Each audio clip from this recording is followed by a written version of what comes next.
Boa noite, estamos aqui iniciando mais uma série do programa H. Lucas Entrevista. Hoje é segunda-feira, 14 de outubro.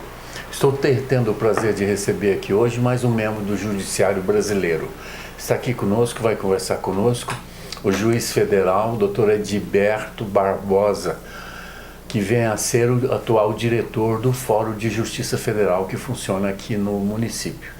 Quero agradecer ao senhor por ter atendido o meu convite, doutor. Também agradeço, Lucas. Boa tarde também aos ouvintes, aos telespectadores.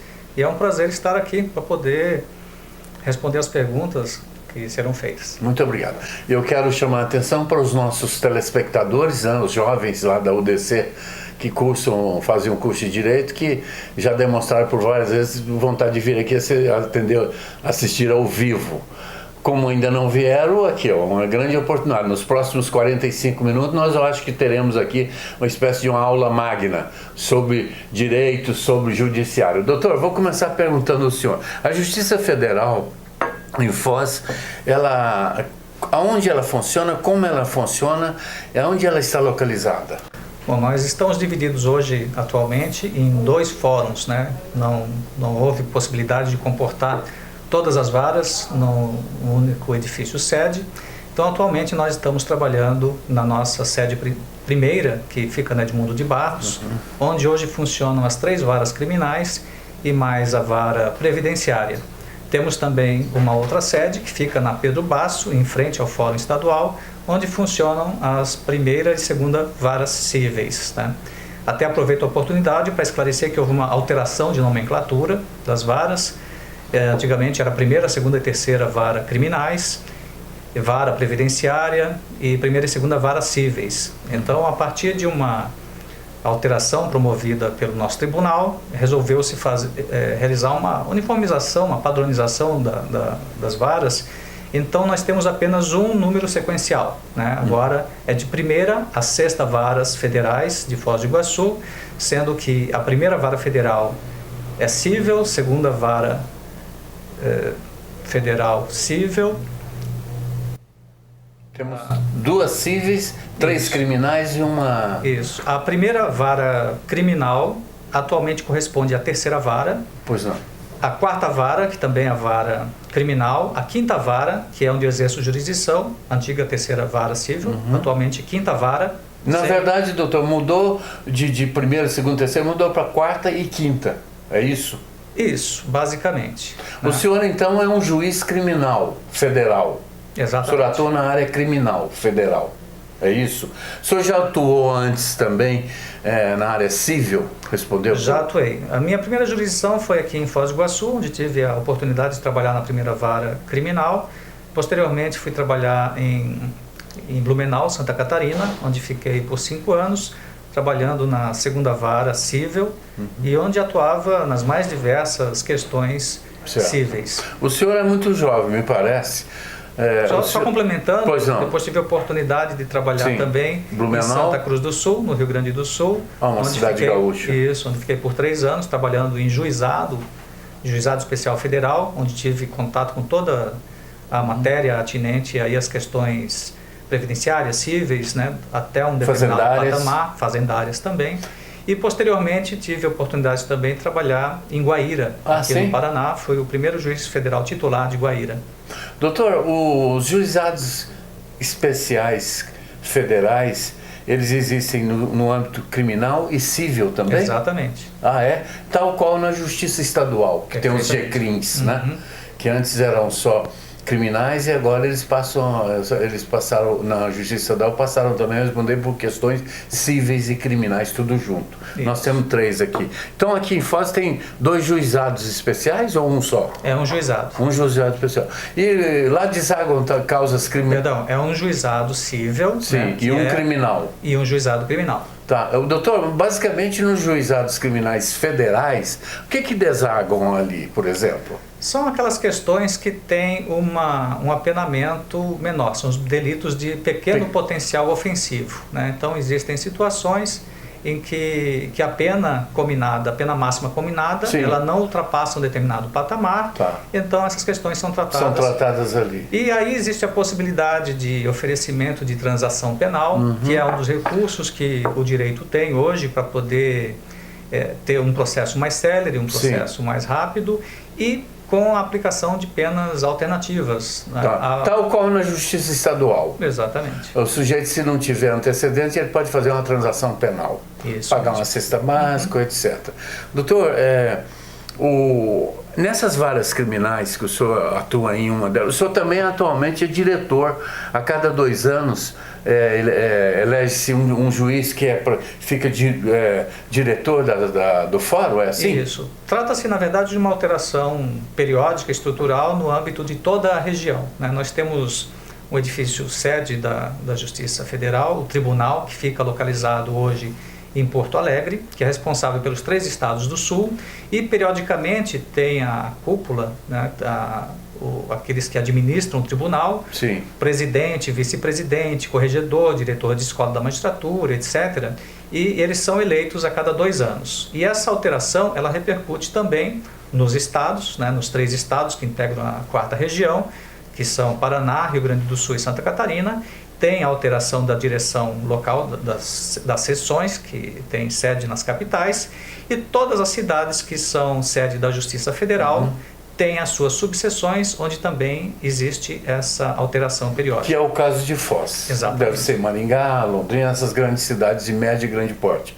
Doutor, recentemente o Congresso Nacional aprovou uma decisão que, inclusive, há os que aplaudiram e há também os que criticaram. Por isso é que a democracia é salutar por isso. Tem quem gosta e quem não gosta. Mas aqui no Paraná foi aprovado no Congresso uma decisão que cria mais chamados tribunais especiais. É exemplo do que tem em Porto Alegre, né?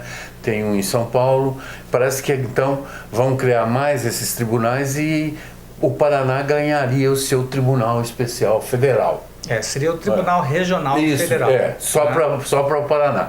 Mas o seu presidente lá, o nosso estimado Joaquim Barbosa, né, que há quem gosta e quem não gosta, eu confesso que eu admiro muito o Joaquim Barbosa, sou fã de carteirinha, como é que não haveria de sê-lo, né? Ele já disse logo que aquilo não gostou da ideia, porque, segundo ele, vai se gastar muito dinheiro. Sabe-se que a montagem desses tribunais realmente é dispendiosa, porque o custo é muito alto. O senhor como viu essa decisão? Bom, tudo tem um custo, né? Tem que só verificar se o custo ele vai trazer um resultado positivo superior àquilo que foi investido ou se não, né?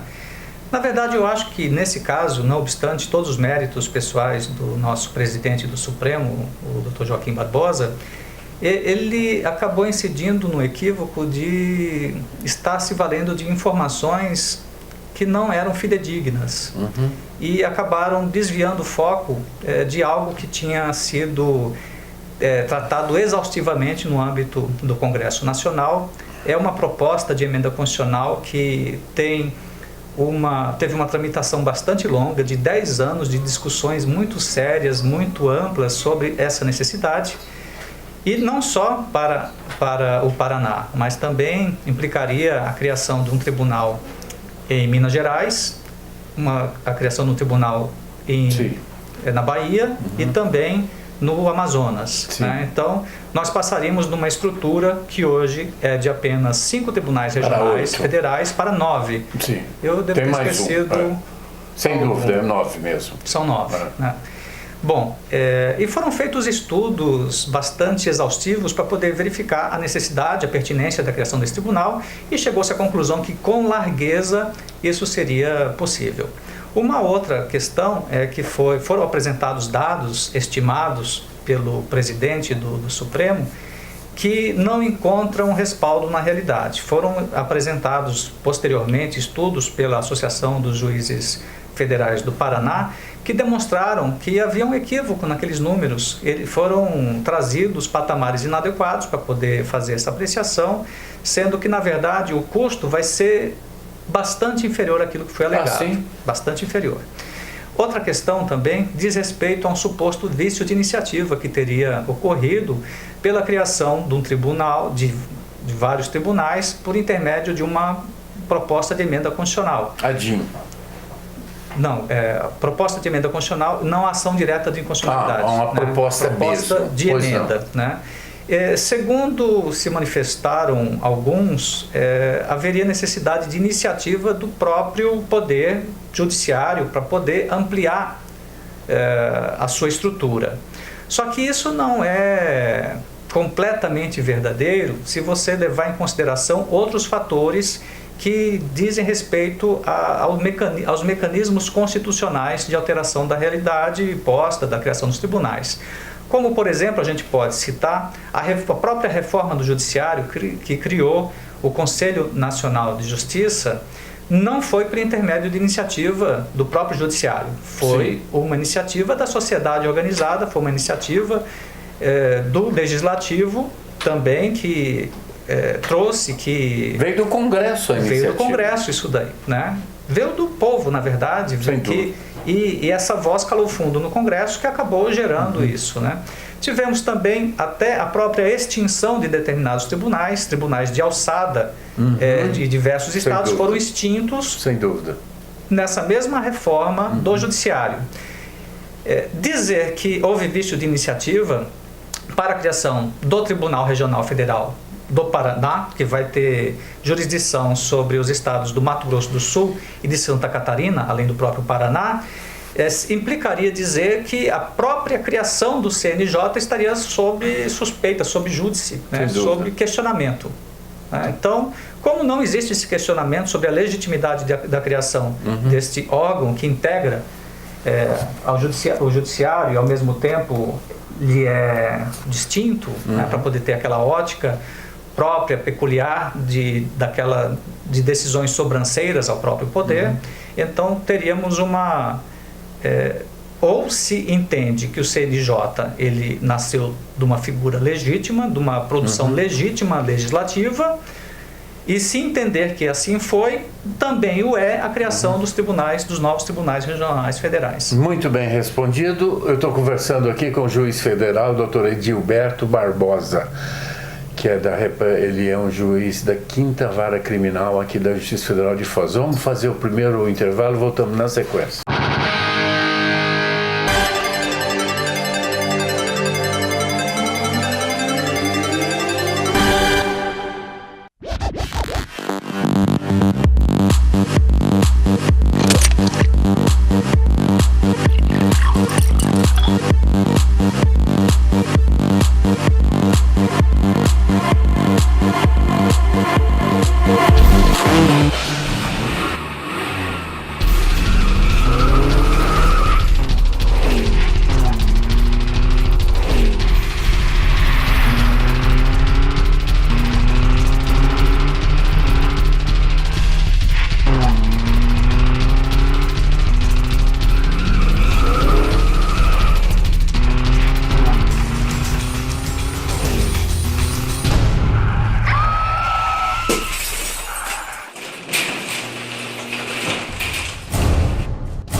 Chega de imprudência.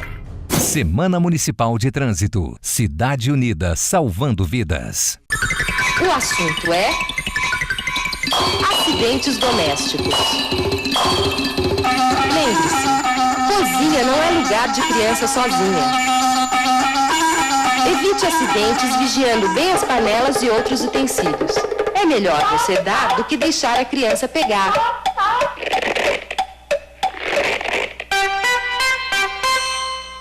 Lembre-se, cuidado nunca é demais.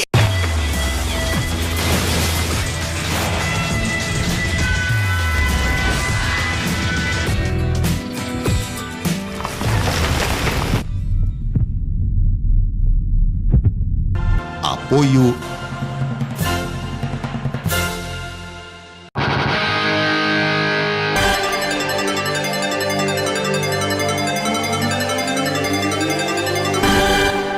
Estou voltando aqui, conversando hoje com o juiz federal aqui da Vara, a 5ª Vara Federal, um juiz criminal. E E eu vou perguntar ao senhor uma coisa, doutor Edilberto. Aqui na nossa região, pelas próprias características, nós somos uma região trinacional, né? Dividimos fronteira aqui com a Argentina, com o Paraguai. E o Paraguai, pelas características que lhes são peculiares, que não vamos aqui bater nisso, todos sabem, né? O Paraguai tem um pouco de tudo. Uma das características do Paraguai é que é um dos maiores produtores de maconha do planeta, né? Existe ali uma grande produção que, infelizmente, essa maconha não é muita maconha para o povo paraguaio só fumar, e acaba vindo para o Brasil e daqui vai para os grandes centros e tudo. Então, o que eu estou querendo dizer é que, infelizmente, o Paraguai cria muita criminalidade que acaba desaguando aqui no Brasil, principalmente na área de drogas, né? Cabe à Justiça Federal também combater as drogas no país. E como a Polícia Civil, a Polícia Militar também combatem, né, doutor? Agora, quem julga a problema da droga, a Justiça Estadual também faz esses julgamentos, não também faz? Faz, né? Não é só federal, não, doutor? Não, veja só, o que acontece é que faz parte da competência da Justiça Federal o julgamento do tráfico internacional de drogas. Ah, internacional. Isso. Então, quando tem o elemento internacionalidade envolvido, aí passa a ser... A roçada da federal. Aí o senhor pode perguntar assim, Lucas, né? Mas não se presume que o entorpecente que está sendo traficado aqui em Foz do Iguaçu seja de origem paraguaia? Afinal de contas, nós não temos plantação de maconha aqui. Não. Pelo menos ao que se conhece. Sem dúvida. Só que o direito penal, ele não trabalha com inferências. Então, se não houver elementos nos autos concretos apontando que aquela substância entorpecente proveio de algum país vizinho, que ela proveio do exterior, então não pode incidir essa causa de aumento de pena. Até porque o fato da traficância internacional, por si só, já gera um agravamento maior da pena. Aliás, um agravamento da pena. Então, e tudo em direito penal tem que ser demonstrado exaustivamente, porque Sim. você está tratando de um bem juridicamente tutelado muito importante, que é o bem-liberdade. Para você poder justificar um apenamento mais grave, dizer assim, não, esse aqui vai ser apenado mais gravemente, porque envolve duas entidades, né, duas soberanias diversas, Sim. 2 ou 3 ou 4, né? Então, para que isso possa ocorrer, a gente tem que ter algum elemento, algum dado ali, ou porque estava vindo ali, foi pego na ponte internacional da amizade, Sim. ou então porque foi pego no momento que estava atravessando ali o rio, ou que foi fruto de uma investigação que demonstrou a origem de uma maneira totalmente clara, aí inquestionável. Sim, cai no sim. tráfico internacional. Exatamente. Ou então, quando está lá para embarcar, pegar um avião com destino a algum país estrangeiro, já se caracteriza a traficância internacional. Doutor, tem um colega do senhor que notabilizou-se, né? Todos o conhecem, que pessoas bem informadas, ele vira e mexe, é motivo de... Ele é pautado pela grande imprensa. É um juiz federal, destemido, lá, se não me engano agora, ele estaria lá na região de Mato Grosso, que se notabilizou por dar um enfrentamento muito rigoroso aos grandes traficantes de droga. E ele se notabilizou também porque ele ataca no bolso do tráfico, né? Nas decisões dele, ele apreende bens e tudo. O senhor deve ter ouvido falar dele. Com certeza, o doutor Odilon é uma lenda viva. Uma lenda viva, exatamente. É um rico, e ele, inclusive, ele vive com 3, 4 seguranças policiais federais ao seu lado, né? E como é que o senhor vê aquilo, doutor? Será que tem sossego aquele homem, coitado? Bastante difícil, né? Bastante difícil, até porque o nível de exposição a que ele chegou, infelizmente, acaba gerando dentro o meio da criminalidade aquilo que se pode chamar de... Ele se colocou numa situação de praticamente um troféu. Cabeça prêmio. Pois é, eu não digo assim que ele se colocou voluntariamente na situação, mas a situação... Convergindo com aquilo. A multiplicidade da atuação, a atuação ferrenha dele, a atuação destemida dele o tempo todo no tocante a esse combate ferrenho contra o grande traficante, e é muito importante que se diga isso, que nós temos várias maneiras de atacar a criminalidade. Temos a criminalidade em diversos níveis, desde o mais baixo, que é o laranja, o mula, que está atravessando ali a aduana, que está pegando o avião ali com aquilo que ele pode colocar dentro do corpo ou externamente nas suas vestes. E temos também a alta criminalidade, a organização criminosa na sua máxima extensão, que é aquilo que realmente pode causar um perigo maior para a figura do juiz, do membro do Ministério Público ou para os policiais que atuam diretamente e com mais empenho nessa questão. E o doutor Odilon, sem dúvida nenhuma, ele é uma pessoa que se tornou um ícone nessa luta contra a grande criminalidade, a criminalidade especializada, a criminalidade, digamos assim, em termos mais substanciais. Sem dúvida, organizações criminosas. Por falar em organizações criminosas, doutor, aqui nessas varas criminais, temos 3 aqui no Fórum da Justiça Federal na fronteira, tem uma, não sei se você vai dizer, eu vou perguntar, tem alguma vara especializada em organizações criminosas, que julga crimes de organizações criminosas? Ou o senhor deve julgar também, não sei? Também julgo aqui. É diferenciado, doutor? Nós temos 3 varas criminais. Por favor, vamos falar disso. Uma delas trata dos crimes de menor potencial ofensivo, que são aquelas... Os juizados especiais. Pequenas causas. E tudo aquilo que se refere a contrabando e descaminho. Desde que... Há uma vara só para isso? Para contrabando e descaminho. Se o contrabando e descaminho estiverem associados com outros crimes mais graves, aí já é da competência das outras 2 varas criminais. Pois não. Então, hoje, a terceira vara federal e a 5ª vara, que é a que eu jurisdiciono, são aquelas que seriam, digamos assim, especializadas em organizações criminosas. Doutor, e as organizações, nós tivemos agora uma discussão, sempre a imprensa traz, né, essas discussões, daí a importância da imprensa no contexto de um país. É importantíssimo.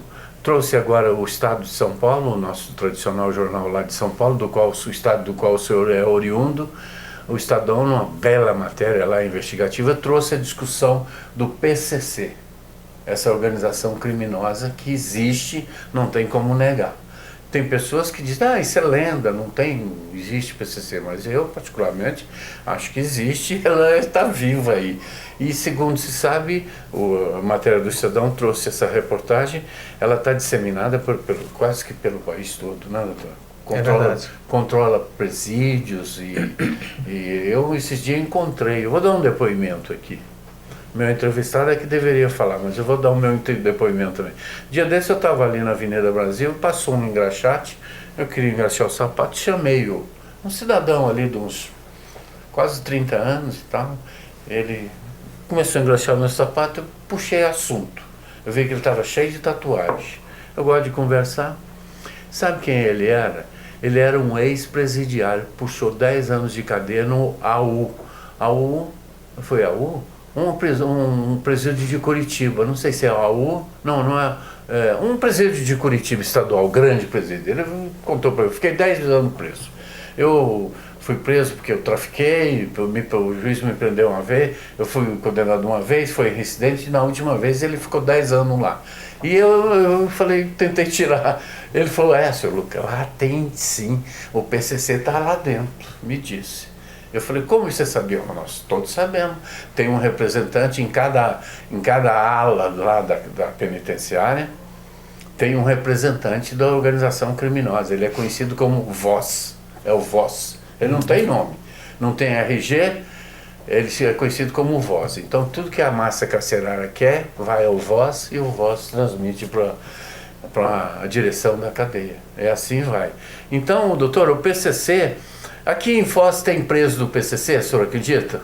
Nas cadeias? Sim, nós temos criminosos envolvidos com organizações criminosas, então é sempre uma possibilidade que esteja envolvido com o PCC, porque vamos dizer assim, é uma organização que tem seus tentáculos espalhados em todo o Brasil, especialmente agora com a divulgação desse trabalho hercúleo do Ministério Público Estadual de São Paulo, juntamente com a polícia, que desvendaram uma lista, diria, gigantesca de nomes, com dados qualificativos muito robustos ali para poder demonstrar o gigantismo desse esquema.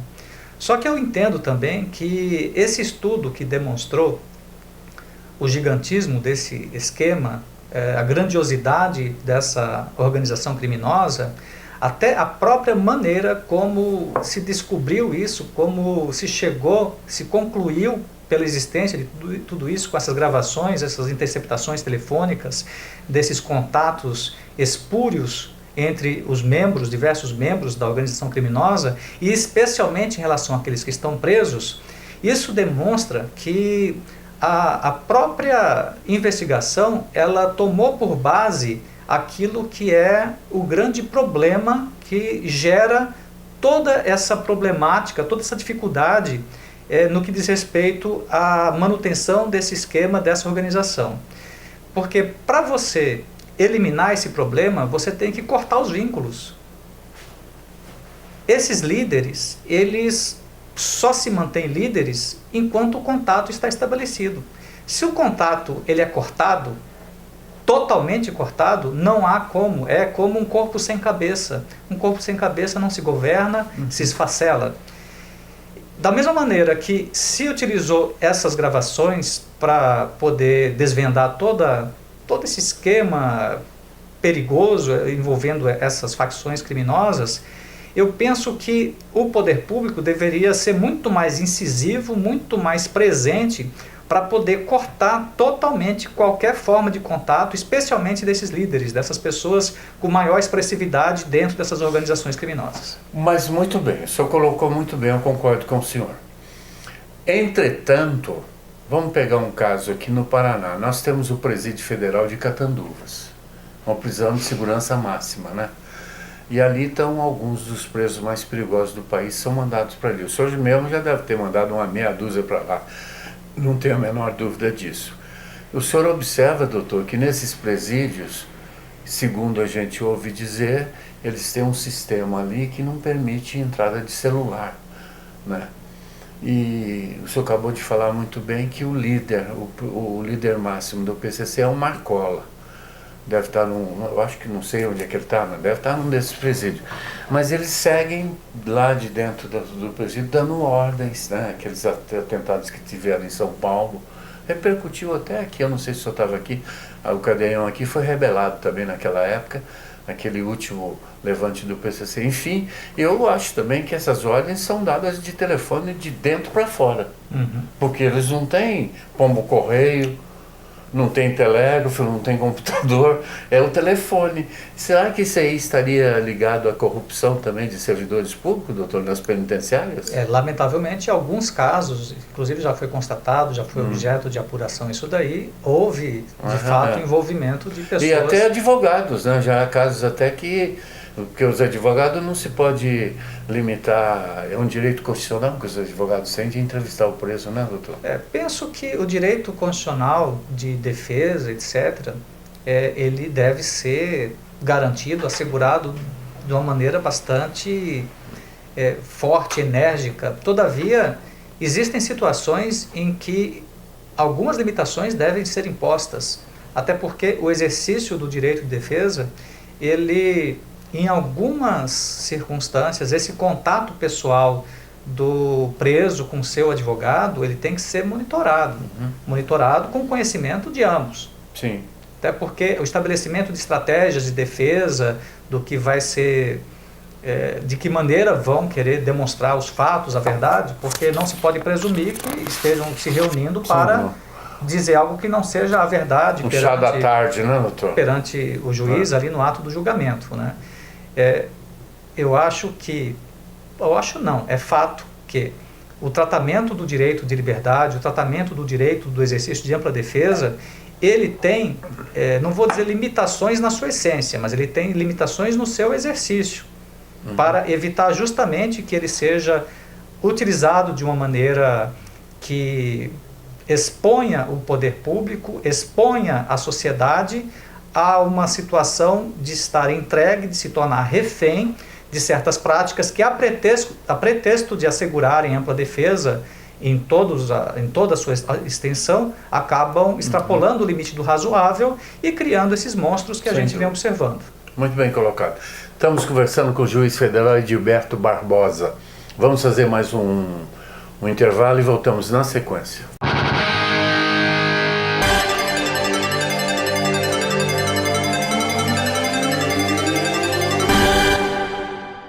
dengue nem sempre se manifesta da mesma maneira. A dengue clássica dura de 5 a 7 dias e tem como sintomas febre alta, perda de apetite, enjoos, manchas na pele, cansaço e dores no corpo. Já a dengue hemorrágica é mais perigosa, pode provocar sangramento pelo nariz, dores abdominais, vômitos persistentes, sede excessiva e dificuldade respiratória. A dengue hemorrágica pode levar à morte se não tratada com rapidez. Combater a dengue é responsabilidade de todos nós.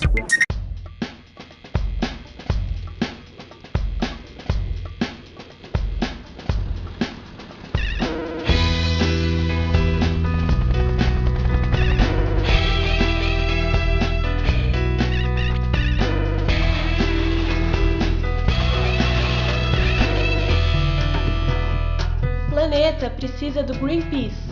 O Greenpeace precisa de você. Junte-se a nós. Apoio ACESP, Associação dos Canais Comunitários do Estado de São Paulo. Você sabe em que situação você tem que chamar o SAMU? Não? Então você vai saber agora. Em acidentes com produtos perigosos, ácido, soda cáustica, combustíveis e substâncias químicas. Quando houver acidente, trauma com vítimas, em crises hipertensivas, pressão alta grave, em casos de afogamentos. Você entendeu? Então essas são algumas situações que você deve chamar o SAMU.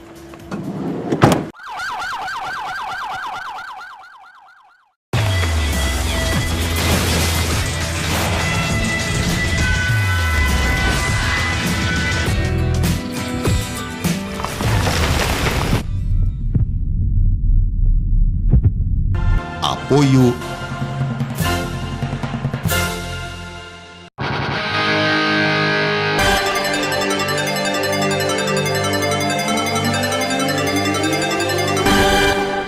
Segunda-feira hoje, tendo o prazer de receber o juiz federal criminal. Esse jovem que está aqui à minha direita tem 20 anos de magistratura, o doutor Edilberto. Ele é jovem, tem 40 e poucos anos, já tem há 20 na magistratura. Daqui a pouco vai lá para o tribunal em Porto Alegre. Se não for para lá, vai para esse próximo que vai ser criado aqui no Paraná. E, doutor, só para terminar aquele seu raciocínio que o senhor falou dos tribunais, o senhor falou com muita propriedade, não tem como se ir contra uma coisa que vai fazer com que a justiça fique mais célere, né? Porque quanto mais tribunais, mais serviçais, mais julgadores nós teremos, não é assim? Doutor, tem processo que se arrasta aí, anos e anos. A Justiça Federal ela é mais rápida do que a estadual, nós sabemos disso. Porque a estrutura que vocês têm é uma estrutura melhor, né? Desde o oficial de justiça até aquilo que no entorno do juiz federal ele é diferenciado, porque eu acho que tem mais recurso a União, né? Mas mesmo assim tem processos demorados, né? Sim, o que o senhor acha desses advogados brilhantes que são contratados a peso de ouro? Nós temos, né, que é o chamado que tem o canto do cisne, eles vão e falam, encantam, parecem encantadores de serpente. Nós temos o Cacá lá em Brasília, Márcio Tomás Bastos, foi ministro do Lula, que defende esse pessoal do mensalão lá no STF, e eles falam, a gente começa até a querer babar, é tão bonito que falam. Esse pessoal, doutor, esses advogados brilhantíssimos, faz com que às vezes criminosos comuns que praticam crimes acabam não indo para a cadeia, porque tem dinheiro para pagar esses advogados brilhantes. Como é que o senhor vê essa questão? O senhor como juiz federal, vamos chamar a conversa agora para essa questão lá em Brasília. O senhor deve estar acompanhando, alguns foram condenados, penas grandes, outras nem tão grandes, mas acima de 8 anos vão ter que ir para a cadeia. E essa gente, os que no caso, vamos pegar especificamente o caso do José Disseu, ele pegou uma pena de 10 anos, segundo a lei, acima de 8 anos é regime fechado. Aí bateram na porta dos embargos infringentes, né? O senhor já julgou algum embargo infringente? Bom, antes de responder essa pergunta, eu só queria fazer uma pequena retificação. O senhor esteja à vontade. Na verdade, eu tenho 12 anos de magistratura. 12, né, doutor? E quase 20 de Justiça Federal, né? Porque eu também fui servidor da Justiça Federal. O senhor foi servidor, tá. Né? Então, juntando, né? Dá 20 anos. Daria quase 20 anos. O senhor passou no primeiro concurso? Se eu passei no primeiro concurso? Não, eu passei... Doutor, deve ser difícil, né? Foi uma dedicação bastante extrema, né? Mas o senhor hoje é juiz federal e está Isso. conversando comigo, isso é que importa. Quanto a essa questão do mensalão, como é que o senhor tem acompanhado isso? Olha, Se o senhor não quiser falar também, eu passo mas adiante. é uma questão bastante interessante, né? Que ela diz respeito a toda uma nação. Pois é. Porque pela primeira vez a gente está tendo a oportunidade de ver o Supremo Tribunal Federal se debruçar sobre questões assim, de uma maneira tão exposta, tão democrática, tão à vista de todos, e discutindo teses tão robustas, tão importantes, que vão refletir sempre, de alguma maneira, nos processos que estão tramitando pelo Brasil afora, né? Então, o julgamento em si, ele tem sido um grande avanço. Tem algumas posições que passaram a ser adotadas pelo Supremo Tribunal Federal que demonstram uma percepção distinta, uma percepção um pouco mais próxima da realidade concreta e que buscam uma efetividade da justiça penal, como jamais se viu no âmbito do Supremo. A questão dos embargos infringentes, eu nunca tive a oportunidade de julgar, porque é um recurso específico próprio de tribunais. Né? Houve uma alteração legislativa que suprimiu isso do Código de Processo Civil, e a discussão que se ensejou no âmbito da Suprema Corte é se o fato de haver uma previsão regimental, sim, porque o regimento do Supremo Tribunal Federal é uma lei interna. Prevê o recurso. Construíram-se algumas teses jurídicas no sentido de que a alteração legislativa e que a evolução do sistema recursal no país teria feito com que esse recurso só sobrasse. Ele estaria suprimido da esfera de recursos possíveis. E houve um clamor geral no tocante ao cumprimento imediato da pena, que foram condenados os réus no mensalão, e foram apresentados esses recursos, inclusive juntamente com outros. Houve uma celeuma grande e no final das contas ficou aquele empate para ser decidido pelo decano da corte. O Celso de Mello ficou com esse pesado encargo do voto de Minerva. Mas eu penso que naquele momento, naquela oportunidade, apesar de pessoalmente eu me alinhar com aqueles que entenderam pela impossibilidade de manejo do recurso, o ministro Celso de Mello ele foi coerente com o posicionamento dele já externado anteriormente. Quando ele admitiu que ele recusou algumas pretensões daqueles réus no processo, ele havia aventado e havia invocado como motivo para indeferir aquelas pretensões a existência da possibilidade de um segundo grau de manifestação no próprio âmbito do Supremo, que seriam os malfadados embargos infringentes. Então, em termos de aspecto recursal, né, então, entendo que o ministro ele se alinhou com algo possível, algo juridicamente muito sustentável, com argumentos bastante robustos. No entanto, gerou uma grande frustração no que diz respeito a toda uma sociedade que esperava algo mais célere. Mas eu entendo que o Supremo está se debruçando sobre a questão com bastante empenho e até o próprio julgamento desses embargos ele vai ter uma conclusão breve e vai ser superada essa questão. E o senhor acha que aqueles que foram condenados para ir para a cadeia vão acabar indo, de uma certa forma? Eu acredito que a decisão vai ser cumprida. Vai prevalecer. E não vejo como possível uma mesma composição hoje, que há tão pouco tempo realizou uma condenação, vá alterar o seu entendimento num espaço tão breve de tempo, tendo em vista que não se antevê uma mudança estrutural de composição tão grande que para breve. Doutor, nós tivemos um caso certa feita que envolve também um juiz federal, De Santis, colega do senhor lá de São Paulo. Também entrou para a história devido àquela decisão que ele teve lá. Ele mandou prender um grande banqueiro, Daniel Dantas, né? Dono do banco Opportunity, um magnata. E ele mandou prender porque achou que o juiz, quando manda prender, é porque estão presentes os requisitos da prisão, né, doutor? Até porque a liberdade é a coisa mais preciosa que a pessoa tem de ir e vir. Mas ele mandou prender, o senhor há de se lembrar disso. Sem dúvida. E o doutor Luiz Gilmar lá, o ministro, por 2 vezes na sequência mandou soltar.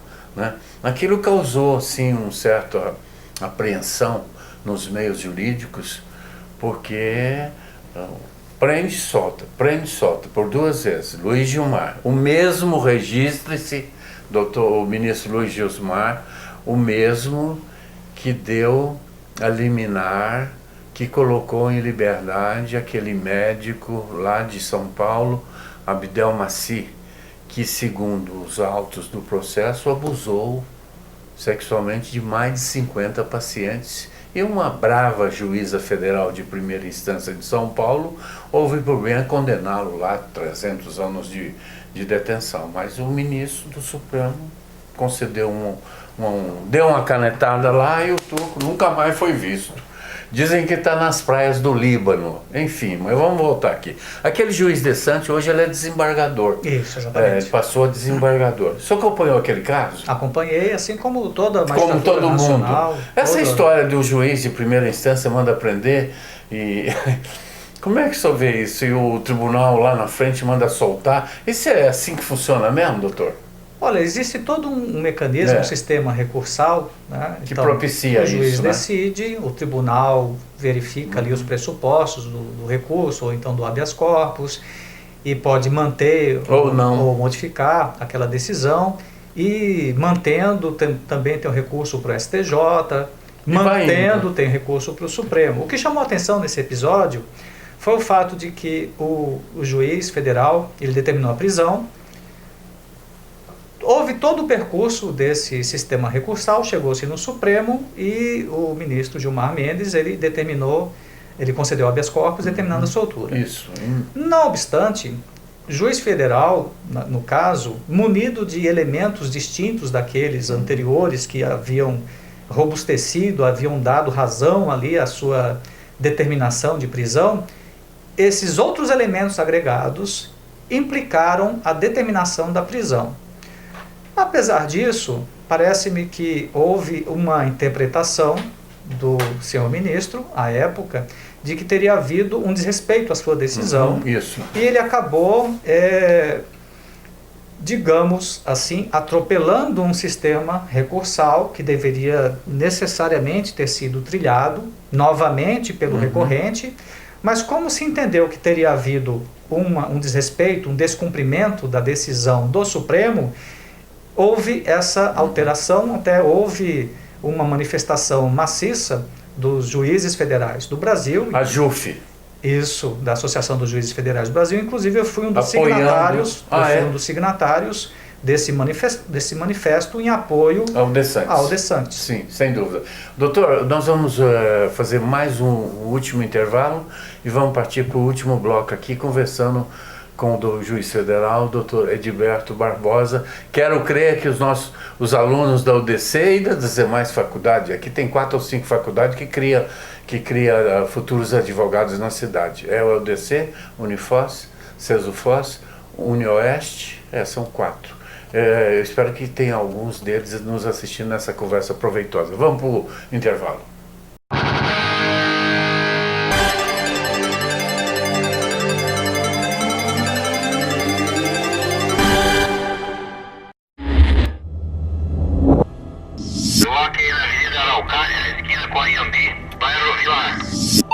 Positivo, qual a natureza? Queda de moto.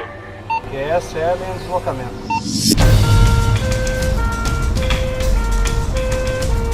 A grande maioria dos pacientes que a gente atende são vítimas de acidentes de trânsito. E na grande maioria são vítimas de acidentes de moto. Esses acidentes são eventualidades que poderiam ter sido evitadas, tendo uma postura mais defensiva dentro do trânsito. Um desperdício de vidas, um desperdício de tempo, um sofrimento sem necessidade.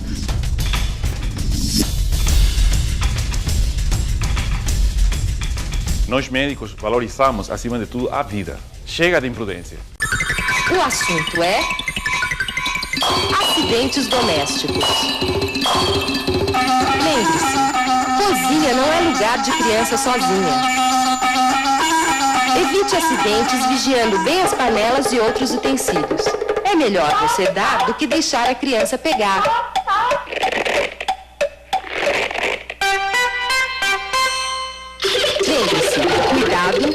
já é demais.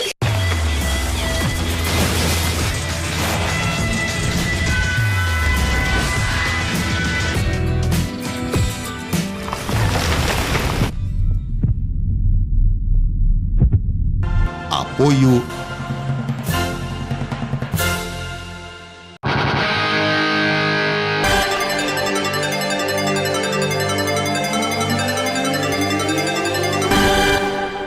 Estamos de volta aqui com o juiz federal. Vou perguntar ao senhor uma coisa. Eu imagino, não sei, o senhor vai nos dizer, que hoje para pegar grandes organizações criminosas, já falamos disso aqui, quadrilhas, né, que atuam no crime, é preciso que esteja estratagemas especiais. Um deles são as chamadas escutas telefônicas, né, doutor? Isso vira e mexe é motivo de discussão. Bastante. É bastante discutido no seu bojo, porque isso bate de frente com as chamadas garantias individuais que o cidadão tem de não ter a sua vida bisbilhotada. Então, de um lado nós temos isso, e de outro lado temos também a questão que se não for por aí, não pega os menininhos do crime, porque os barões do crime, eles não passam recibo do que fazem.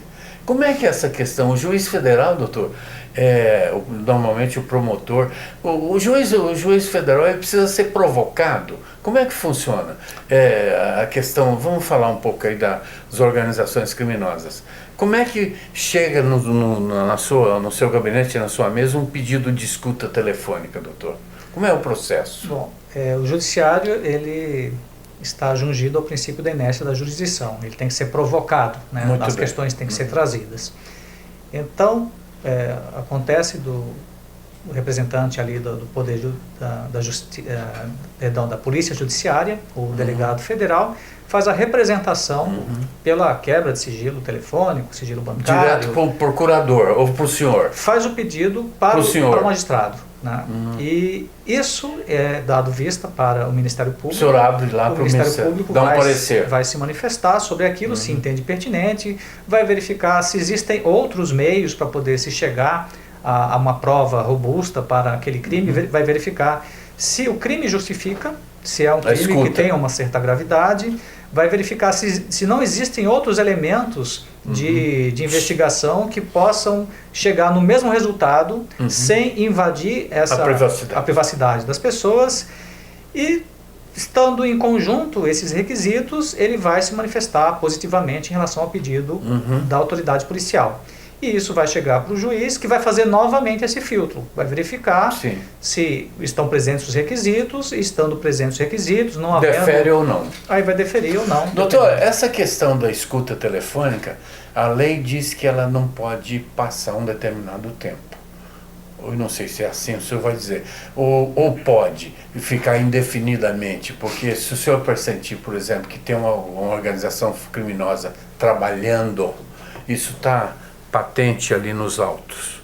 O senhor não tem dúvida nenhuma, os documentos que o senhor tem à sua frente, trazido pela autoridade policial, com parecer favorável do procurador da República, diz que tem uma organização criminosa em andamento. Essa escuta telefônica que porventura o juiz federal autoriza, ela pode durar indefinidamente, ou ela tem um prazo para iniciar e terminar? Bom, a lei fala em 15 dias. Sim. E diz que ela pode ser prorrogada por igual período. Mas não estabelece uma limitação de quantos iguais períodos pode haver essa prorrogação. As instâncias superiores já se manifestaram no sentido de que essa prorrogação ela não pode ser ad eternum. Ela tem que ter um fim. Até porque ou se coligiram os elementos necessários para poder dar início a uma ação penal, prender quem de direito, estabelecer outras medidas restritivas de patrimônio ou então de liberdade. Mas isso tem que acabar, em determinado momento tem que acabar. E o que vai justificar a concessão ou não do deferimento de dilatação desse prazo vai ser o aparecimento de indícios que apontem para a necessidade de continuidade desse tipo de investigação.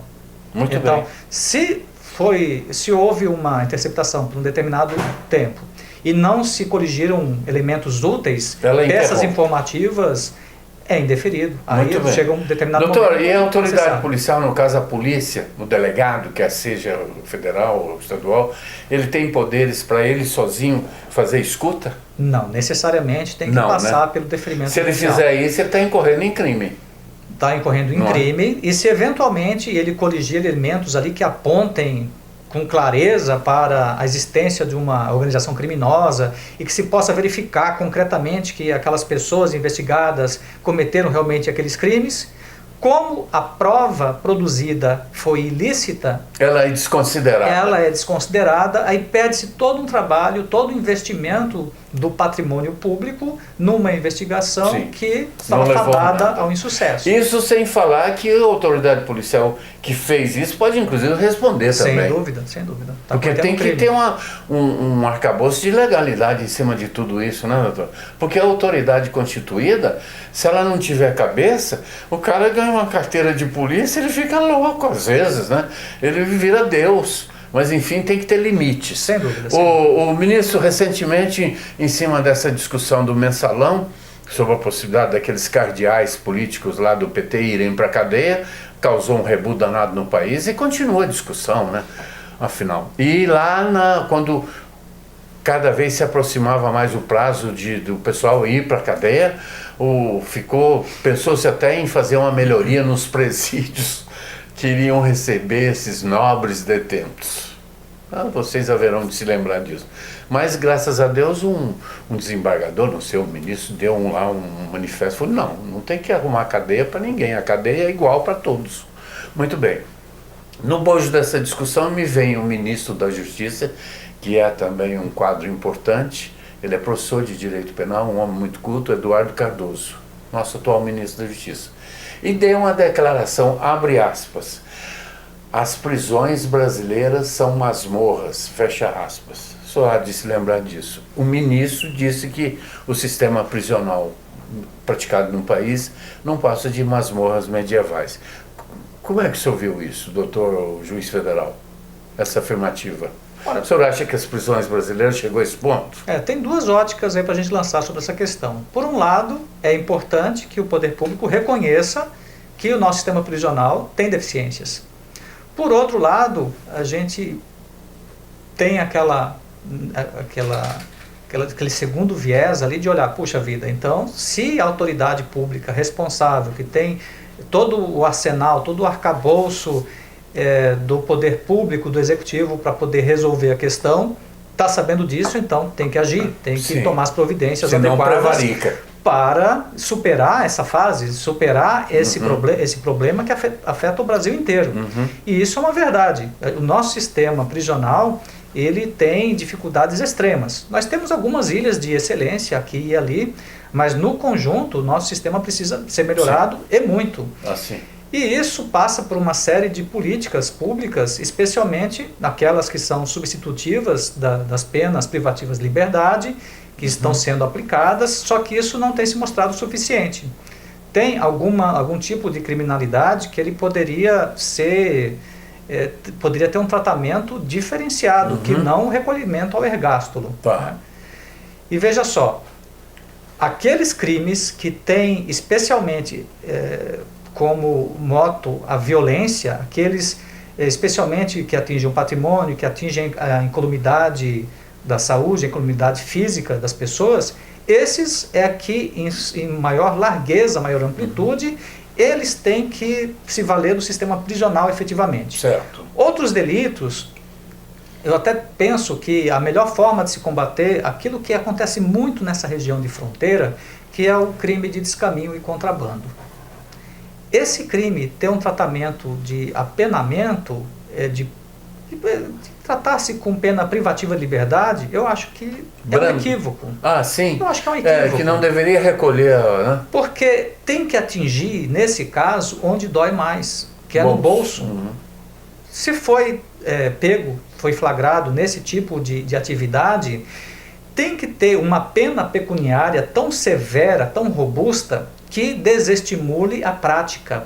E isso vai servir tanto para a raia miúda, aquele que atravessa a ponte na condição de laranja, porque se ele faz isso hoje, se é uma atividade ilícita, e ele percebe que vai ter mais perdas do que ganho com essa atividade ilícita, com certeza ele vai parar. Entendo. Mas o recolhimento ao sistema prisional eu acho inadequado.